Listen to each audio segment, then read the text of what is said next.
Hare Krishna. The law of gravity is not responsible for people falling in love with each other. So said Albert Einstein. Einstein is one of the greatest scientists, widely considered to be the greatest brain of the 20th century. And he showed how many of the things which were not explainable by classical physics, by Newtonian physics, could be explained by the theory of relativity which he proposed. So now, while Einstein expanded the scope of science beyond what was earlier understood, but he also recognizes the limitation of science. And in this particular humorous quote, he's pointing that out, that the law of gravity is responsible for the falling of objects. So if we hold an object and let it go, it will fall down because of the law of gravity. But he's saying that the law of gravity, which is normally responsible for the falling of objects, is not responsible for people falling in love with each other. So now, of course, we could say that the falling here is metaphorical. People don't literally fall in love with each other. But the point is that the laws of nature have limitations. They are not all encompassing. Everything in the universe does not operate just according to laws. Human behavior and human emotions are not reducible to merely functions of physical laws. And what Einstein's statement indicates is that scientism is invalid. Scientism is the belief system that holds that science has a monopoly on knowledge, that science is omniscient or will become omniscient, and that all knowledge can be acquired through science, and more or less, and science, because science operates according to laws, so therefore everything can be explained by scientific laws. But human emotions are coming from something which is independent of the laws of science as are revealed by physics.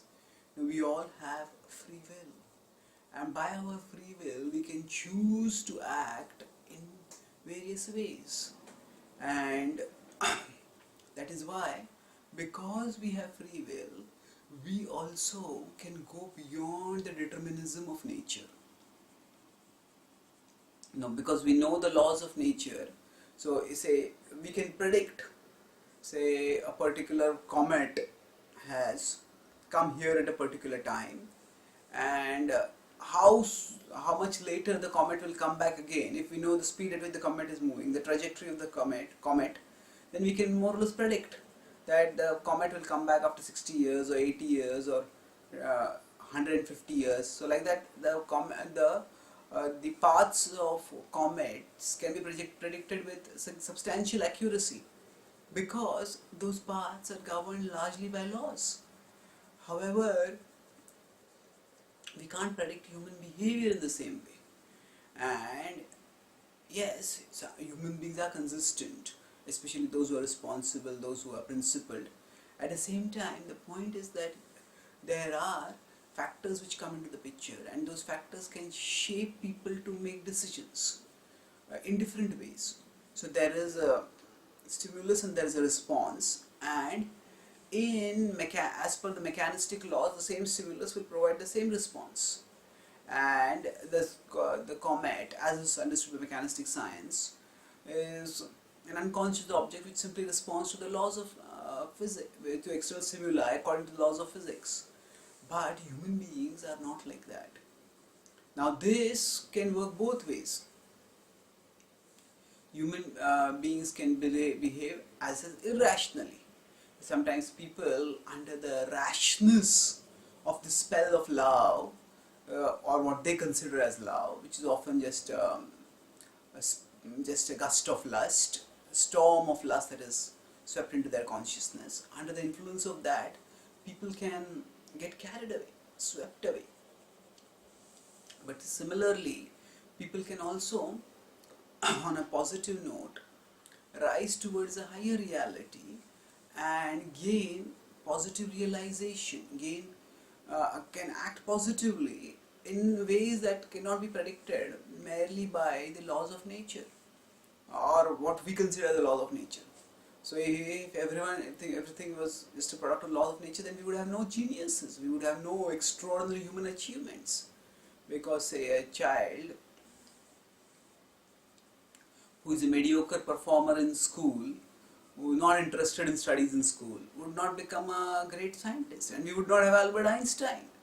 He was notorious for not being very interested in the academic study, although he was proficient in his own way, but he was not very inclined towards the studies. And similarly, there are many great people who arose from factors which is not at all conducive for producing them if we just look at mechanistic causes.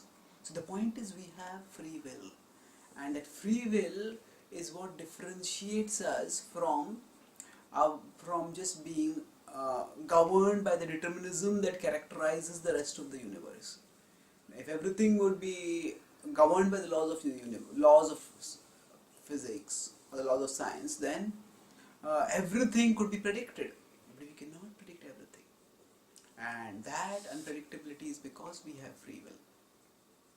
So that free will is what makes us, what characterizes our consciousness, what makes us human, and what enables us to do science. Ultimately, even in science, the great breakthroughs occur when people don't think according to the predictable patterns of thought.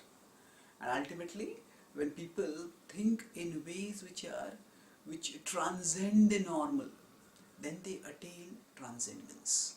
Then they attain transcendence in the material sense, in the sense that they develop a new theory, a new explanation. They go beyond the conventional explanations that were being touted in the world of science. So, the scientific laws have their scope, but they also have their limitations. And acknowledging human will and tapping the power of human will requires not scientific understanding but spiritual understanding. The more we become enriched with spiritual understanding, the more we will be able to tap the human potential and direct the human free will in constructive directions, and thereby there will be great achievements.